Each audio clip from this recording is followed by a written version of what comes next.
আজকের এমন একটা রেসিপি করতে চলেছি যেটা সম্পূর্ণ স্বাস্থ্যগুণে ভরা হেলদি ডায়েট রেসিপি।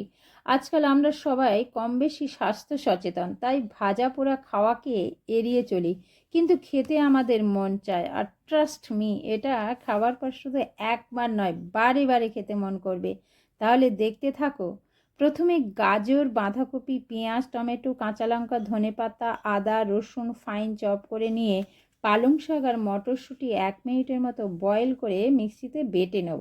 তারপর কড়াইয়ে সামান্য তেল দিয়ে জিরে ফোড়ন দিয়ে গাজর, বাঁধাকপি, টমেটো হালকা ফ্রাই করে পালংয়ের মিশ্রণে একে একে হালকা ভাজা সবজি, রোস্টেড ধনে, জিরে, শুকনো লঙ্কা, নুন, জোয়ান, ব্রেড ক্রাম্বস, বয়েল আলু, পনির, পেঁয়াজ, কাঁচা লঙ্কা ও ধনেপাতা কুচি দিয়ে ভালো করে মেখে তিল ব্রেড ক্রাম্বসের কোটিং করে কাবাবের আকারে গড়ে শ্যালো ফ্রাই করে নিলেই রেডি মুখরোচক গ্রিনারি কাবাব। দারুণ দারুণ স্বাদের হয়। তোমরাও একবার হলেও ফ্রেন্ডস বানিয়ে খেয়ে দেখবে, সত্যি অপূর্ব টেস্ট লাগে। তাহলে বন্ধুরা, তোমরা ভালো থেকো।